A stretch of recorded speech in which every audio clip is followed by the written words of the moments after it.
live now, and I have my amazing client Tim with me. Tim, actually, we've been working together for a little while now, right? It's been a couple months. Yeah, August, I think. Yeah, so it's been a while, and I really want to bring you on here and give or ask some questions because one thing that stood out to me is how this has kind of changed with the flexibility within your life than what you've done with prior diets and then everything you've achieved this far, which I can't wait to go into. But what I want to start out with is prior to working together, maybe for people listening, what have you tried in the past, or what were you doing before we started working together? And what was life like at the time? Yeah, so I guess I've been into fitness my whole life, but in large part just lifting weights, playing football. And life after football became, obviously a professional situation, kind of a sedentary job, high stress job. And, every year you gain another 10 pounds, another 10 pounds. Whole time I'm lifting weights, going to the gym, do like local gym contests where you in 3 months you drop all the carbs, eat nothing but chicken breast and water, and make yourself miserable for 3 months, and you lose 50 or 60 pounds and look great for 3 or 4 weeks, and then as soon as it's over you go back and you go back to what normal is, and gain 2 pounds a week for 3 months, and then you're right back to where you started. And oftentimes for me it was a little bit worse each time. If I started the diet at 260 and got down to 205, I'd go to 270 the next winter. And I think a lot of it was just because I'd get so hungry and have so many cravings, and then it would just drive me into eating that way, and then I'd feel bad about myself and say screw it and just kind of let it all come back, and I did that, I don't know, 4 or 5 times probably. I was always able to lose the weight, but I couldn't figure out a way to be happy with the diet and the exercise regime. On top of that, I was pretty typically just killed myself working out. It would be really common to go in and burn 1,500 calories 5 or 6 days a week in cardio and weights and in CrossFit stuff. And I was injured, as I got older. I'm 50, I'll be 50 next month. And as I get older, you just find yourself injured or just like not muscle sore, but like your joints hurt all the time. And it wasn't working for me. And so I don't know what I was when I started with you, Austin. I must have been like 270-ish, I'm 6'2", 270. I was, chubby. I was kind of fat. And what really started it for me was I went to the doctor with like irregular heart rate and not sleeping good, and just worried about my health. And he said, yeah, I mean, you got high blood pressure. Your blood pressure is 170 over, what was it, 170 over 90 or something like that. And the cholesterol, I forget what it was, but it was high. And he basically said, you need to take this handful of drugs, or you need to change your life. And so for the first time, fitness in my mind was, it was like an emergency. It wasn't a vanity thing anymore. It was like, you're not even 50 years old. I mean, you're finally getting to the point in your life where some of all your work and effort's going to start paying off, and you're not even going to be around to see it because you're going to be, having a 4-way bypass or having a heart attack and dying or whatever, coupled with seeing my father-in-law and my dad each go through their own health problems, both blue collar dudes that worked hard their whole life and spent more time worrying about work and earning money than their fitness or their health. And now they're having all these health problems. They're 70 years old. They've got money. And they're retired, but they can't enjoy it. They're it's too bad too. You probably work super hard to get there, right? And that's the second half of the American dream for like 90% of people, right? Yeah. Mm-hmm. And I just look at it and think, man, what a waste. I don't want to be that guy. Yeah. And since go ahead. I was just going to say, and so I was talking to my wife Becky, and it's like, how am I gonna do this? How do we find a situation that's not a vanity based, lose as much weight as you can, take a picture, and then hit the pizza joint. I mean, that's it's done. It just hasn't, that I've done that and it just hasn't worked. And I want to do it in a way that I don't care how fast it goes. I don't care necessarily what my end weight ends up being. I don't care what I can bench press or what I can squat.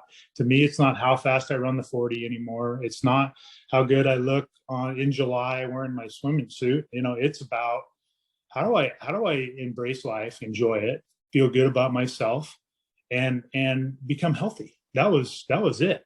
And so, we were casting about, and Becky knows Danielle Huber, and she's a client of yours, right? Huh? And Marcy Peterson. Mm-hmm. And so she had talked to them, and they had spoken highly about you and your system. And I was like, yeah, well, let's give them a call. Let's see what happens here. Awesome. So that's kind of what led me to you.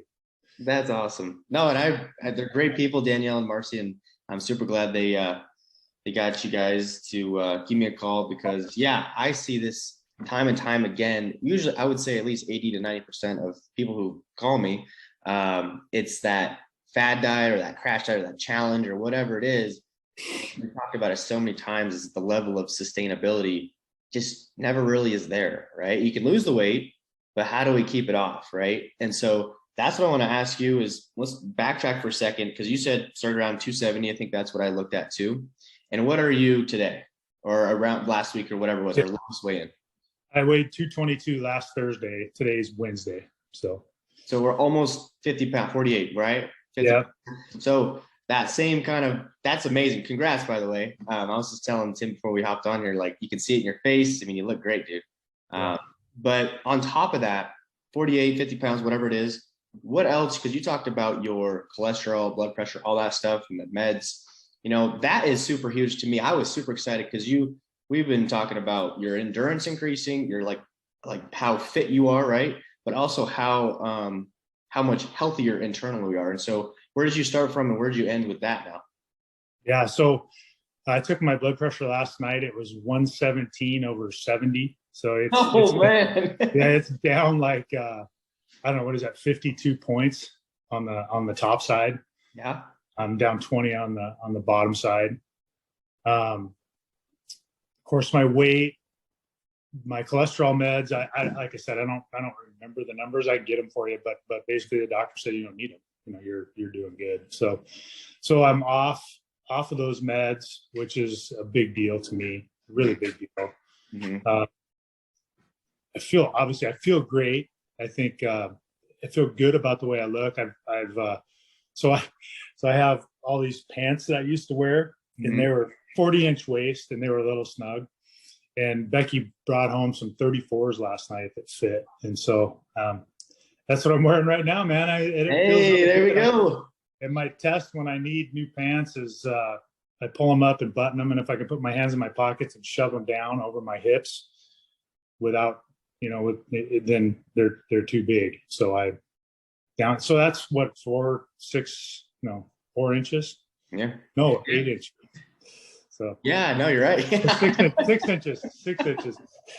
You have to get my calculator out. Yeah, right. Well, See, that's like, gosh, this is why I love doing this. So we've accomplished a huge amount of weight loss. I mean, in pictures, like, you look like a different guy. Like, you look awesome. And your blood pressure, cholesterol, the blood labs, we're off medication. I know that you mentioned, we're running mile times and stuff like that. Our level of fitness has increased. And so I guess what I want is, now we looked at what you've accomplished. And like you said before, though, we can do those challenges. We can do the certain low carb or crash diet or whatever, and we can lose that weight and, become healthier, look better. Right. But I want to know, how has this been different going through this process, and what things stood out for you in order for you to be able to feel like you can sustain this and you can just keep rolling with it? You don't feel like crap. You don't, feel like you want to go to the pizza joint and just like gain it all back. Right. Yeah. What stood out for you in this process, you feel like? So the the biggest thing for me, the number one thing was what my motivation was. It's not vanity, it's health. That was the biggest thing. And then second of all, your your coaching on how, if things go sideways, you have a tough week, or if you fall off the wagon for a day or whatever, there's nothing to the world. That it's okay. That don't beat yourself up. Totally normal. People do it all the time. Just circle back and start again, and no big deal. And I used to be really hard on myself. I mean, if I went 3 months and only ate chicken breasts, and then I had one piece of pizza, I would beat myself up for 3 or 4 days. And then my reaction to that would have been, well, I'm just going to eat more. I screwed it up that day. It's over. I'm a sinner now. I'm going to hell. And just fall off the wagon. And the perspective of, hey, look, man, it's a journey. Don't sweat the fact that you had a tough week or whatever, because the truth is that we're all going to go through hard times, or things are going to come up. You don't realize it. But man, I'm just thinking back about some of the things that have caused me to kind of get off track during this process. And I mean, it's like probably one event every month that pushes you away from it. And then the ability to just mentally rebound from it, I think. The mental part of it, the perspective shift, right? Yeah. I love that. Yeah. Because I feel like that does become this, setting this expectation on yourself. And then if you don't meet it, right, and guys like you, or I'm the same way, is if you don't reach your own expectation, then it becomes discouraging, and then it can kind of start spiraling, right? But mind you, I guess during this whole process, like you said, event every month, and I want to know about the flexibility with you, because I mean, didn't you just get back from Florida? I mean, didn't you get back from vacation? Didn't you go on another adventure, like more towards the beginning? I mean, you traveled, you went on vacation, you've probably went out to events or ate dinner somewhere with Becky, Yeah. How has the flexibility been? It's been great. And so the way, I think for me, the educational process, and this is where your influence has been huge, is that the structure you build with the tracking of the macronutrients, but not having it be really rigid, in terms of like food choices. You can do whatever you want, as long as you kind of keep track of it. And at first it's a little tedious, but then it becomes like second nature. Like you know what portion sizes are supposed to look like, what foods are pitfalls and what ones are fine. And so what I do on vacation and have been successful with is I just kind of eyeball stuff and know, hey, I need to stay away from that.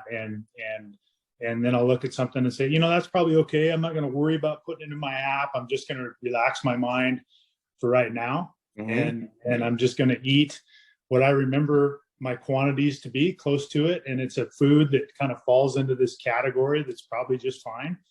And I just roll with it.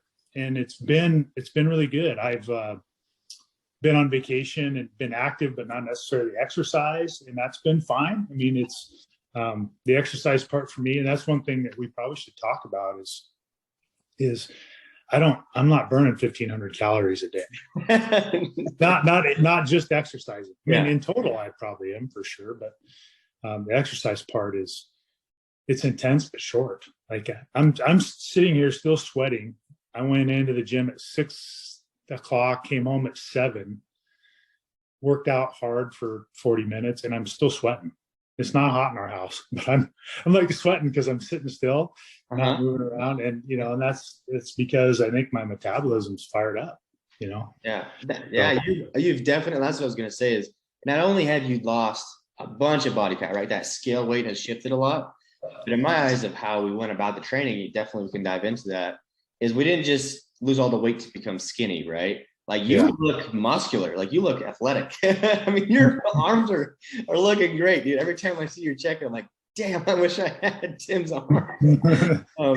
But that's how we went about training. And you're saying right now is you spent about 40 minutes at the gym today. Yeah.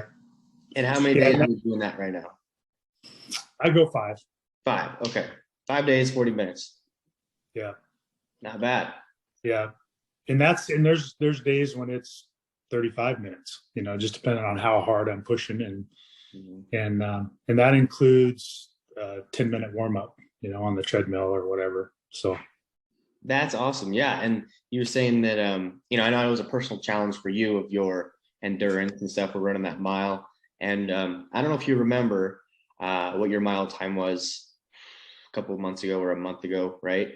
And what it was now. But I think there was a big change there, wasn't there? huge. And I'm not like testing it. For me, it's not like this thing that's hanging over my head. I'm not like pushing it. But what I'm doing is, and I think what I did, I think I ran, I think it was like a 12-minute mile, which is pathetic. When I first started, I mean, that's bad. Yeah. That's brutal. And I think I walked for a couple of minutes, so that factored into that 12. So it was probably more like a 10-minute pace with a 2-minute warm up. And I bust out a mile in like 7:30 now, which is 10 miles an hour. Wow. And so, well, not the whole time. Mhm. 10 miles an hour would be a 6-minute mile. Mhm. So I walk for a minute and a half, and then I put it up to 10 miles an hour. And my heart rate's probably like 158 or 160 when I'm done. But it's 7.5 minutes. It's like you can push Yeah, it's probably better than what I can do right now. you can push yourself for that long, right? And Mhm. so that's a huge change, because my heart rate, which is kind of where I gauge, is the same. So what my perceived metabolic output is roughly the same. I spend about the same amount of time in those heart rate zones, Mhm. and that's how I know, okay, I'm dogging it. I can push this a little harder. If I'm getting done and my heart rate's 140, then I know that my fitness level is at the point where I can go faster. Mhm. So, and I don't, and some days are better than others. Like right now, because we're coming off a week where I've been free eating a little bit more. Right now, my endurance on the treadmill is really pretty good. I mean, I can hold a 10-minute mile for a while, Mhm. and it's amazing. So 2 weeks ago, I was pretty strung out. I was probably not eating enough calories to do that kind of a workout, and it was slower for me. My heart rate would spike faster, and the fatigue set in faster, and so. Mhm. So that was, I think, just rest and how I was feeling. Yep, and that's where we're going into this next recharge phase, and there's different phases we've kind of learned throughout the process instead of just one straight crash approach, right? So I think that's the longevity in it too. And then we'll get to, in time here, I'm excited to show you the kind of coming out of the diet phase where we get to the body composition we want, we feel good, but then we can get our calories up so we still have that freedom to do more day-to-day just social stuff, right? But anyways, thank you for kind of displaying everything you've accomplished. I mean, obviously the scale loss, the coming off the meds, the endurance, with running. Can't believe you're running a 7:30 mile. Jesus. Like that's crazy. And mind It's you not guys, tons of fun. I There's my wife. Hi, Austin. How are you doing? I'm good. How are you? Good. I'm glad to go through things with Tim here today. I mean, I even told him earlier that I could see it in his face. He's looking great. I know. Yeah, he looks awesome. Yeah, well, so do you. Yeah. Looks like a different person. He does. I know. I don't know if he showed you that before and after I sent him the other time. That was still probably 10 more pounds from now. I think he was released 6 weeks ago or so. But he does look like a different guy. And now we're shooting for some abs for the summertime, right? Yeah, that's right. I love it. But I hear that you've been doing well and killing it, Becky. You've been pretty busy. I've been really busy with real estate and work and kids, but yeah. Congrats on all the success too. Tim was telling me that you're killing it. You're like leading in what you've been doing. Yeah. She's for being a rookie realtor, I think she's acting like she's been doing it for 10 years, just killing it. Like it's nothing. Yeah. Well, great. Well, I guess just, wrapping up here, Tim, like I said, I appreciate you coming on and kind of going through everything that you've, experienced, stuff that stood out to you, things you accomplished, all that. So I guess the last question would be, if somebody was interested in going through the same process as you, or if somebody was just interested in changing their health, whether it was for, what you talked about with maybe some life-threatening things, right? Or whether it was to have more energy for their kids, right? Or with their family, or whatever their why is what we talked about in the very beginning. What would you tell them if they were interested in that? Well, it's funny because I have this conversation regularly. Yeah. People come up and are like, "What are you doing? I need to do the same thing, whatever it is." And I always tell them the same thing, just exactly what we've been talking about. That it's not about vanity for me. I don't really care about that, and I really don't care about, how strong I am. It's all about how long am I going to be around? How do I do this in a sustainable way? Because I think everybody's aware of these, these diets, whether it's the Atkins diet or the paleo diet or whatever. They all know these diet buzzwords and roughly what they are. And amazingly, most people have tried them and had similar results. And so I just tell them, look, man, I just think that that's the treadmill that you don't want to be on. If you want to find lasting change and you're motivated to change your life, this is, I'll sit down and tell you what I'm doing and to the extent that you're interested, and I'm more than happy to steer you to Austin. I don't know how many people have reached out to you, but I've probably dropped your name, I don't know, half a dozen times in the last 4 months. And I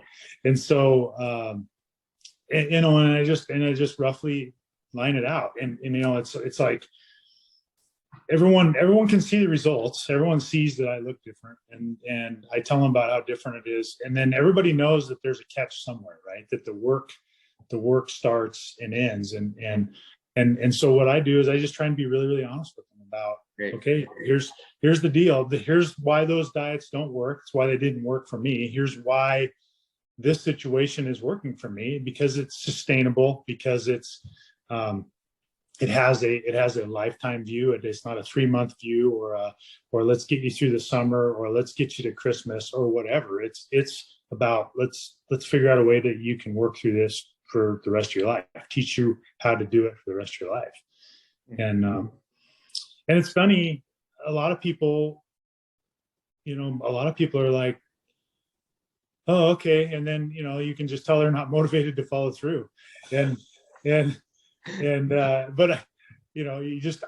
know how to be anything else but just honest with them about it. And to me, it works because it's a holistic approach. It's a lifetime approach. It's a health and fitness, not a vanity, not a deadline or a performance-based goal, which I think everybody's kind of faced with and intimidated by. To me, it's not intimidating. I think it's educational. I just can't find a lot bad to say about it. And I think that your approach is really good. I mean, you're helpful, you're supportive, and you're not I think 9 out of 10 people in your line of work are kind of, the neck tattoo dude with the steroid muscles. It's in your face, you can do it, that kind of stuff. That stuff turns me off, so I think it turns a lot of people off. So, I just think for me, what you represent and what you teach is a very holistic, very lifetime, very, very life-centered way of approaching it. And it just works for Becky and I. I think that everybody wants a magic pill. Everybody wants, did you take something? They want the magic diet. Did you throw out carbs? Did you eat keto? Everybody wants the easy button. And the truth is that there's no magic. There is no magic to anything. It's a balanced macros, and it's discipline. Every single day, it's discipline. And I think that's what's most important is that's what we all are lacking is discipline, is when we are out of shape and overweight and unhealthy. It's 100% what you put in your mouth. Mm-hmm. And so there's no magic, but there is science behind what you choose for the macros for your clients. And there's encouragement from you weekly and at any time you need the encouragement. And it's just day in and day out doing the right thing and being disciplined. And Tim has been like exemplary. He's at night like counting out 3 more almonds. I love it. I love it. to get his fat macros correct. I mean, he is to the T eating like 10 more mini wheats at the end of the night. I mean, it's crazy. His discipline. Well, we got carbs to hit, you got to eat them. Hey man, I'm not. If I got 10 mini wheats, I'm eating them. Yeah. That's the same way. Yeah. No, and for me too, the other thing too is teaching, and it sounds stupid, but teaching yourself how to forgive yourself. Yeah.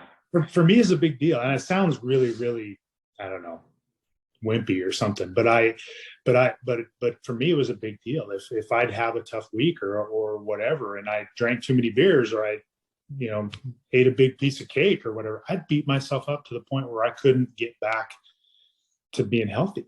Stupid, but it's I must be human nature, because I think a lot of people do the same thing.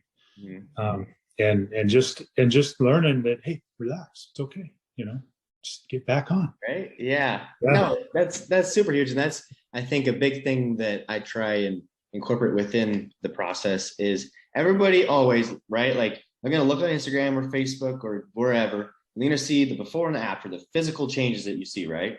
But nobody sees the process of what that person went through from the beginning to the end or currently, right?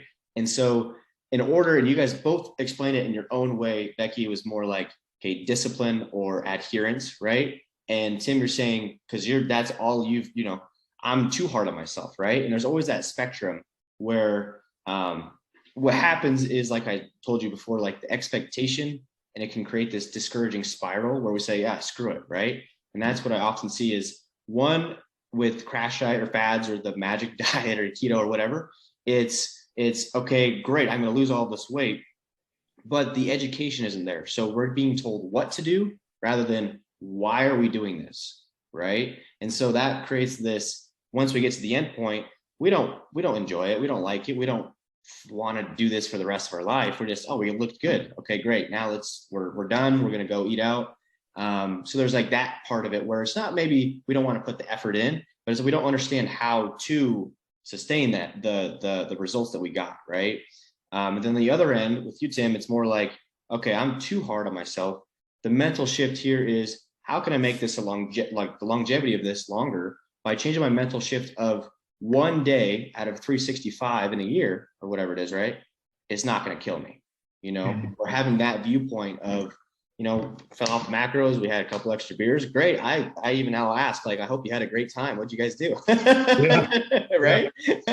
Because it's not worth the stress, because the stress is like the ultimate health, no, right? And most people think it's this or that drug. It's stress. Honestly, at the end of the day, in my eyes, it's stress. And that leads to all kinds of maybe illogical decision-making, or just, we don't feel good.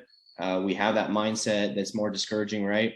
So I'm super glad that you brought that up, because I think it is a huge foundational piece. I think both of you explain in your own way, right? And other people will have their own way of the perspective shift. But I really do appreciate you bringing that up, because it's super huge, right? Yeah.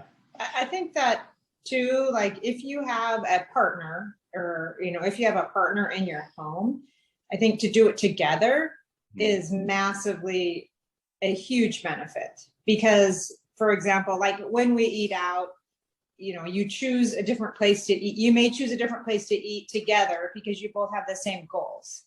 Or, of course, grocery shopping, meal prepping. What is for dinner? Like, for example, like in the morning, I would tell Tim, we're having red meat tonight. And then he would adjust his fat macros throughout the day and adjust for that. So that he can have more than 2 bites of steak at dinner. That's a bummer right there. When you don't make a plan and then you have steak, and it's like, oh, no. Yeah, well, 3 little pieces of steak. That's awesome. No, I love it. So yeah, so that's like the mindful, like the setting yourself up, right? That's the cool. There's like, where there's freedom, there's responsibility, right? And so I think we both see that, where we have the freedom within this process to eat whatever, really, pretty much, right? We just hit some basic micronutrient goals or fiber intake, right? But the rest of it, heck, we can be going out to dinner or whatever. We just got to plan accordingly. It's how we do it, not necessarily what we're doing, but like how we go about it in order to plan for it, right? Of you not having to eat 6 meals a day every 2.5 hours, but but we could eat 2 meals a day, 3 meals a day, 4, or whatever lines up with our schedule. If we're busy that morning, or whatever it is, we want to have a big fatty steak in the evening. Cool. We just got to adjust this on the front end, and we can totally do that, right? Yeah. So, but anyways, any thoughts, Tim? I know you're about to say something. Yeah, no, what I'm really, really looking forward to, and the next revolutionary phase for me is, okay, so now I've accomplished my goals. How do I keep it going? Right. I mean, so I've lost this weight before, and I'm sure there were health benefits, but I wasn't tracking them then. But to me is, okay, Austin, I want to stay this guy. I don't want to rebound back to fatty, so what I'm really, really looking forward to, and completely trust in you that you're going to kind of help me take this off ramp so that I can maintain this level. And maybe it's not a lot different. I don't know what, I mean, I'm really anxious to have this conversation with you. We haven't had this conversation really yet, but like, okay, I've checked the boxes that I started with you. Now the biggest mistake I could make is to be like, okay, all done, because that's where I always fall off the wagon, right? So now I need to talk about what's the rest of my life look like, and how do I train, and when things, because that's the other thing is we're biological creatures that change, right? I'm getting older. I've got a basic toolbox that I understand diet and exercise a little better from working with you, but now my goals are going to change again, right?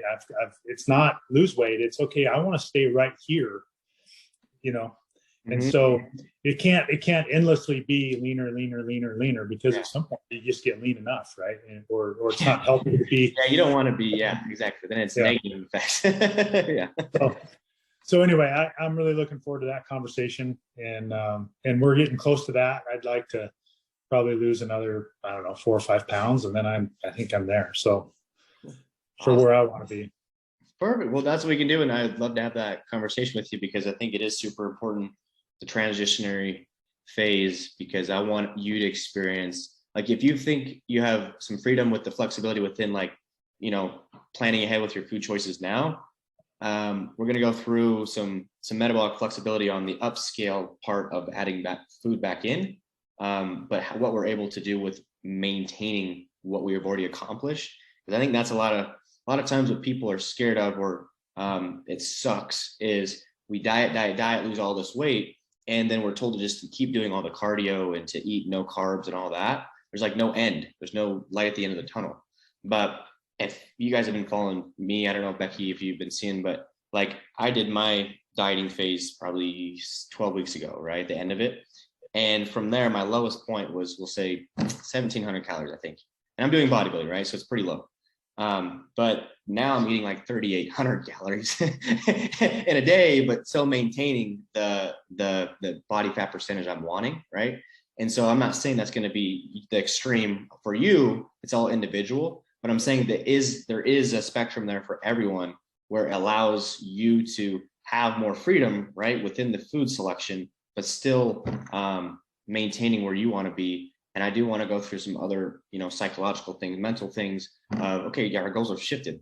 Now what are we going to do? Because I think that everyone, like what you were talking about before, especially with Becky, is our why at the very beginning was to better our health, right? To change our life so we can be around, we can enjoy what we've accomplished, whether it's financially or with family or whatever.